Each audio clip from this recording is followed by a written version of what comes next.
Retour sur le plateau. Cette fois-ci, on va parler politique. On va aborder la présidentielle. C'est dans Causement Réunionnais. Bonsoir, Harry Grondin. Bonsoir. On peut dire que c'était les résultats que Harry Grondin avait dit. C'est tout. Les sondages ne sont pas trompés sur les premiers, hein, les trois premiers.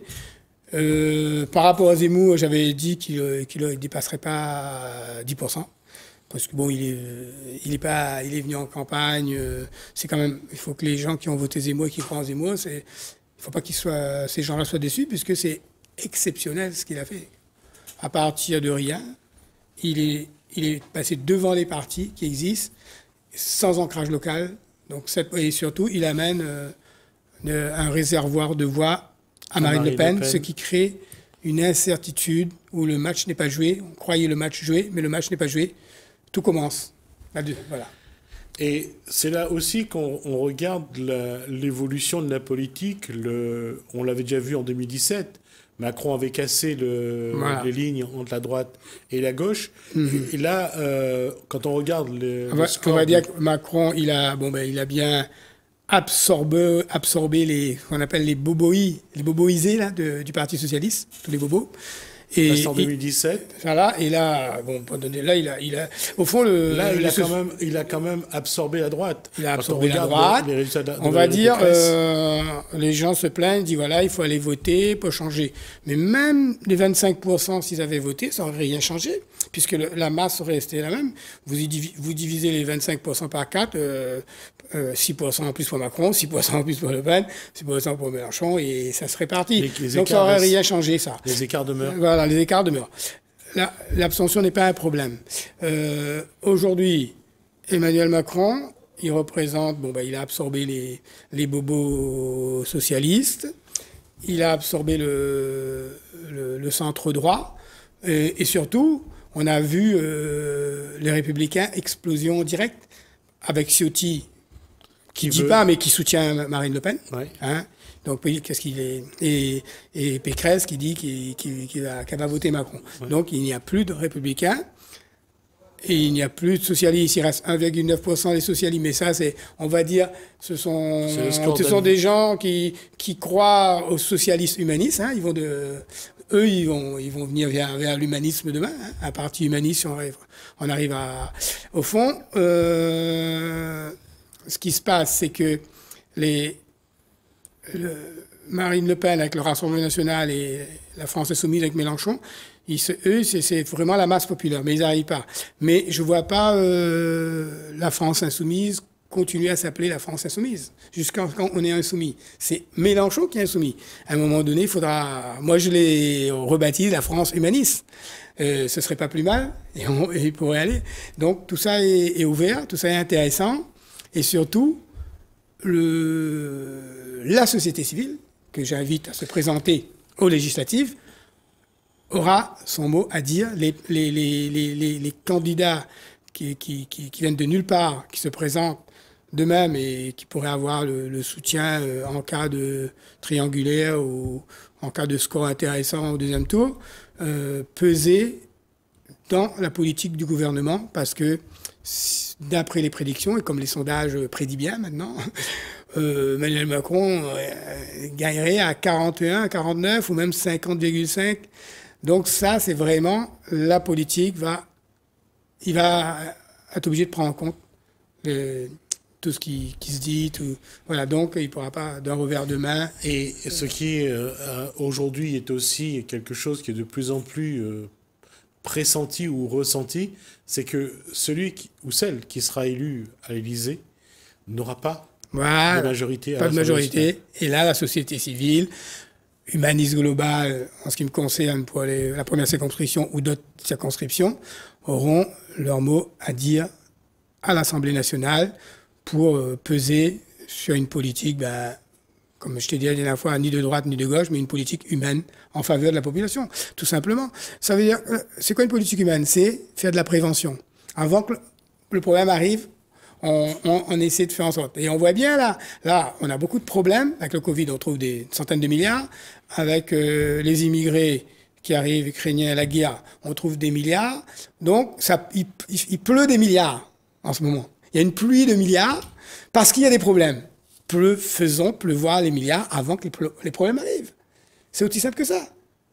Et je pense qu'on est dans un monde où tout le monde peut être heureux, mais apparemment, les politiques, ils ont décidé de créer des problèmes et après de venir avec le milliard. C'est quand même... Et au niveau local, on voit bien, hein, il y a des problèmes qui sont créés, les politiques ont dépensé que 50 000 € pour casser un bail d'un artisan, c'est n'importe quoi. Là, il y a quand même une réalité, c'est que le peuple, s'il se rend compte, il a l'opportunité de reprendre la main, d'envoyer de vrais représentants là, à l'Assemblée nationale. Si on analyse la population, le peuple, ce qu'on dit le peuple de droite, de gauche, a voté, ça fait plus de 45%. Avec Zemmour, si vous prenez Mélenchon, Marine Le Pen, Zemmour, mais les classes populaires sont sur Mélenchon, Marine Le Pen, on est à plus de 45% là. Plus encore La Salle, tous ces Dupont-Aignan, là, la population a pris la main.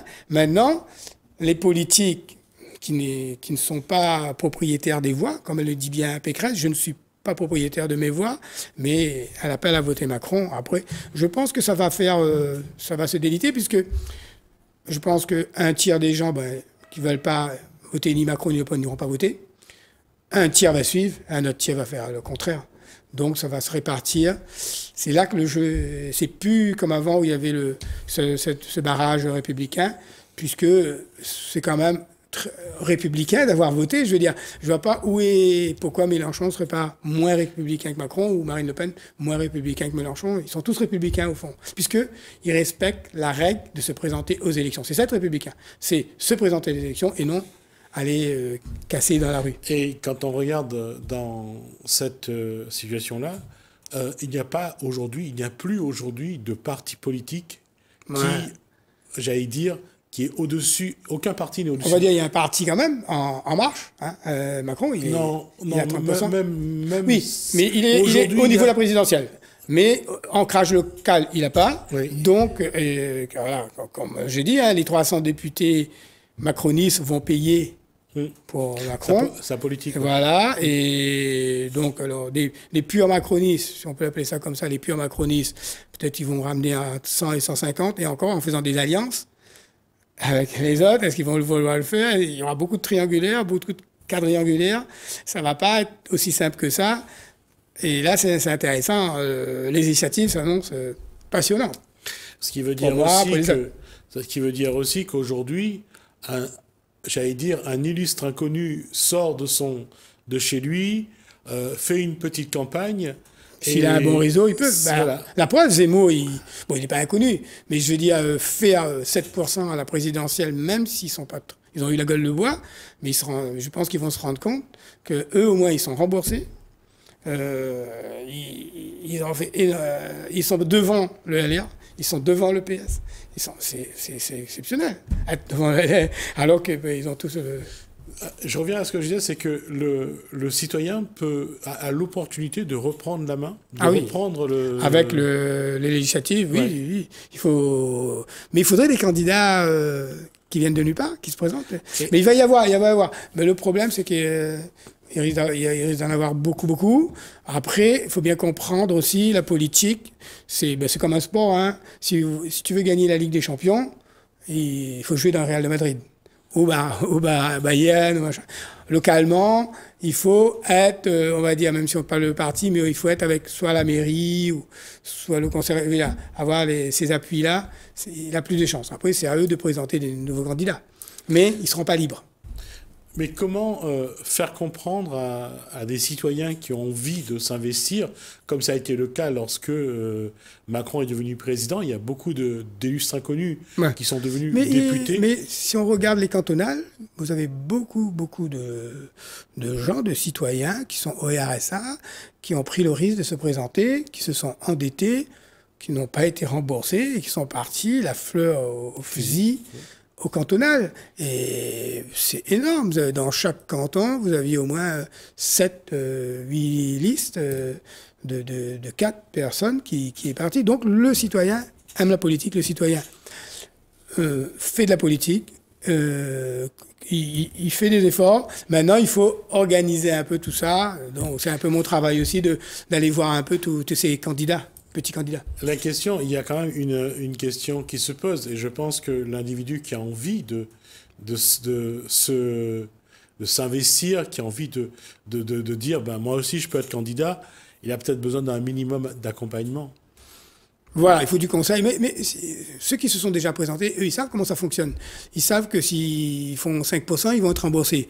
Donc, ils connaissent un peu leurs forces et faiblesses. Si quelqu'un qui a un bon réseau associatif, qui est dans le milieu, il sait, donc il peut y aller. Après, l'idéal, ce serait qu'il s'allie avec d'autres pour avoir un projet plus long terme sur les municipales, les régionales, parce que sinon, il viendra tout le temps, il fera 5% et bonjour, au revoir. Il n'y aura pas de suite, parce qu'il n'est pas dans un parti, sinon il sera absorbé par un parti, comme certains qui ont repéré. C'est un peu comme un sport, hein. Il y a les politiques sont repérés, les nouveaux, sont repérés par les partis, et puis ils sont un peu dragués, on va dire.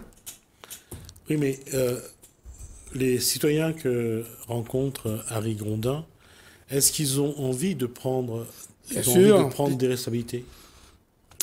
Alors, ce qui est intéressant, c'est le citoyen, il va toujours faire la politique pour quelqu'un d'autre. Il y a quelqu'un au 6e étage, il descend 2 mois avant, il râle sur les épaules du citoyen, il dit « Ah non, fais la politique, ah non, vote pour moi, fais vote pour moi. » Ben, moi, je lui dis « Mais t'es en train de faire quoi, là? Tu fais vote pour lui. Et il va remonter au 6e étage dans 2 mois, et toi, tu vas rester au sous-sol pendant 6 ans. Présente-toi, va faire la campagne pour toi. » Et ça marche très bien.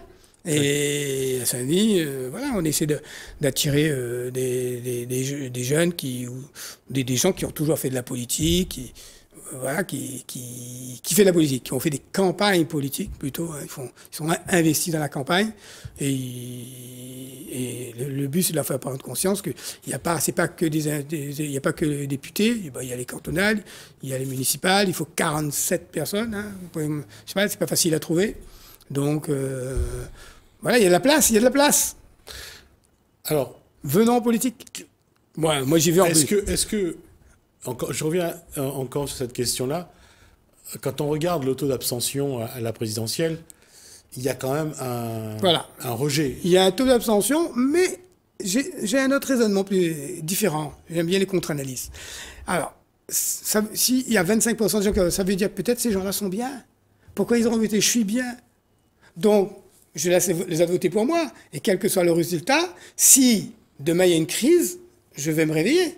Donc, je ne pense pas, on ne peut pas interpréter ça comme un rejet, puisqu'on n'est qu'à 25%. Il y a quand même, vous voyez, ce serait un rejet. C'est pas un rejet. Et en plus, si on prend comme je dis, si on prend la masse des 25% qui va voter, les écarts vont rester, ça ne va rien changer.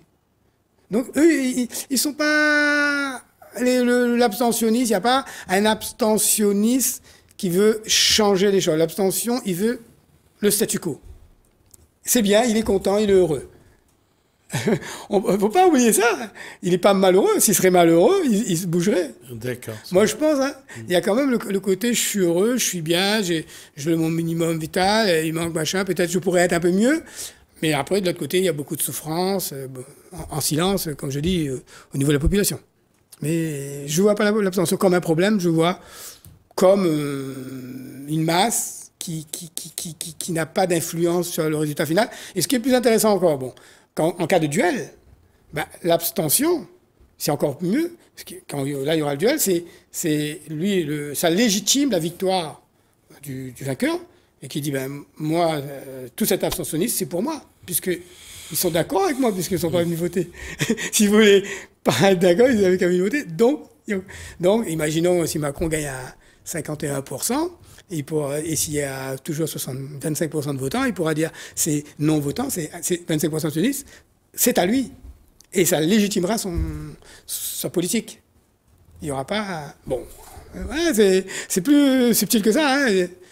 C'est plus subtil que ça, je suis d'accord. Mais encore une fois, entre ceux qui n'ont pas voté parce qu'ils sont heureux de leur statut et que ceux qui ne votent pas parce qu'ils ont un rejet de la politique, vers quel public doit se tourner le candidat? Normalement, il y a tellement de petits candidats. Vous avez Lassalle, Dupont-Aignan, même Hidalgo est devenu une petite candidate. Vous avez des candidats, vous avez Artaud, Poutou, et ils auraient pu faire un vote contestataire comme ça.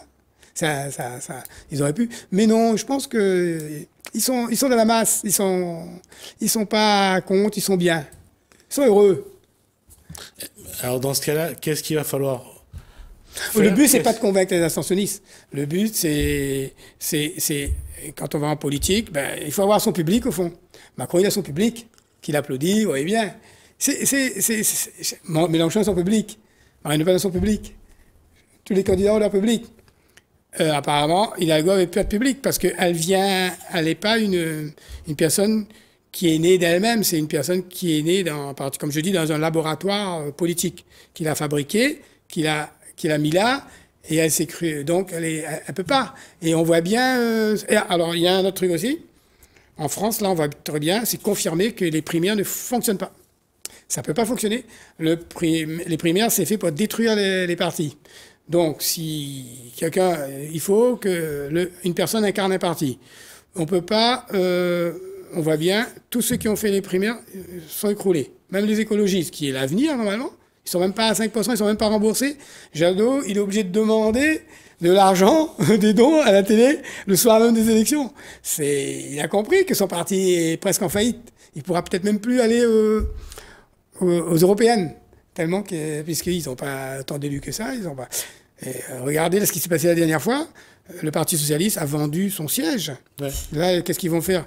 Et Macron, qui est très riche, Macron qui est riche, mais c'est son parti, qui possède une réserve de 100 millions. Il va pouvoir aider ces partis. Après, en échange, qu'est-ce qui va se passer au niveau financier aussi? Mais ça, c'est de leur faute, puisqu'il n'y a pas d'incarnation. Ils font des primaires. Jadot, il dit, je suis le leader, je me présente, pas de primaire. Qu'est-ce que Harry Gondin va avancer comme argument pour convaincre les électeurs que humanisme global, c'est un bon choix pour l'avenir? Parce qu'on regarde on vient en politique avec un œil différent. Au fond, on est dans l'analyse, ceux qui sont dedans, ils sont dans une analyse, voilà, droite, gauche, non. Je veux dire, je dis toujours un exemple pratique. Les gens ont du mal à faire l'essence, c'est cher.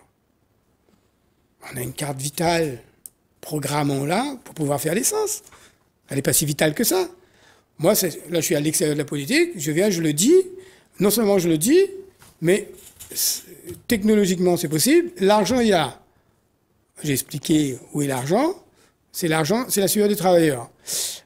On a décidé d'orienter cet argent vers une industrie pharmaceutique, mais on n'est pas obligé de réserver uniquement pour la santé. On peut déjà régler un problème facile.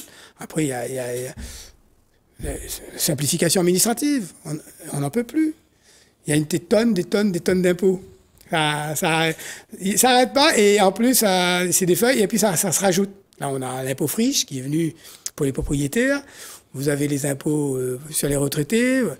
Donc, c'est pas possible. C'est la consommation qui génère la richesse. Vous avez une taxe sur la consommation, taxe sur le chiffre d'affaires, et avec ça, on regarde l'équilibre financier de l'État, s'il peut s'en sortir comme ça, en aidant tout le monde et en permettant à chaque citoyen de se réaliser. Le but n'est pas forcément de travailler dans le sens ancien du terme, c'est d'être en activité, et tout le monde est en activité. Hein. On a dit, on va faire un échange et RSA, 15% d'activité. Mais la personne, il fait plus de 15%. S'il est au RSA, il va entraîner une équipe de foot, gratuitement. Ça lui fait pratiquement 100% d'activité. C'est énorme. Donc, il faut ce qu'on appelle matérialiser tout ça, valoriser la personne qui est au RSA, qui va dans une association faire de la couture avec d'autres personnes, des femmes et tout. Voilà, il faut Surtout, bon, on prend le foot, ça c'est à La Réunion, tout le monde s'occupe que de foot. Il y a beaucoup de jeunes qui va entraîner d'autres jeunes, qui fait le transport gratuitement. Ben alors, si vraiment on veut les 15%, on n'a plus de 15% là, on n'a même pas besoin. Ça c'était un... Là on voit bien, cette proposition est un peu hors du réel d'en bas. Ils proposent ça en haut. C'est pas une mauvaise idée, mais il faut dire que ça existe déjà. Quels vont être Après, on peut obliger. Ça, c'est pas mal. Quels vont être les éléments d'Harry Gondin sur le terrain dans ces échanges avec les citoyens? Le citoyen, moi, je suis dans l'entreprise. Ça devient... nous, on est en survie. Donc, je suis en survie, je suis un humain comme lui, mais lui aussi, il est en survie. On est tous en survie. Donc, on est dans une démarche de survie. Donc, venez faire en sorte qu'on ne soit plus en survie, mais qu'on puisse vivre. Vous voyez, la personne souffre. Souffre pourquoi? Parce que son enfant ne peut pas avoir un stage gratuit. Et en plus, il a un pistolet sur la tempe, et s'il n'a pas ce stage, il est éliminé. Les parents sont angoissés, l'enfant est angoissé, tout le monde est malade, et après on dit, allez voir un psy. Le psy, il n'en peut pas, parce qu'il n'a pas le temps d'écouter ces gens-là, parce qu'on lui dit, voilà une tonne de papier, peut être payé. Il refuse. Donc c'est du n'importe quoi. Là, on voit bien facilement comment on peut régler le problème. On peut faire en sorte que ce soit le placement incombe en cas de non-placement à l'institution, ou même rendre facultatif ces stages. Vous voyez, de façon qu'il n'y ait plus ce côté pistolet sur la tempe où tout le monde est en souffrance avec ça. C'est un truc de rien du tout, mais vous voyez bien, tous les jours. Merci Harry Gondin pour cet échange. En tout cas, on aura l'occasion de vous revoir sur ce plateau pour parler politique. Merci à vous de nous avoir suivis. Merci Alain, merci François. Je vous dis à bientôt.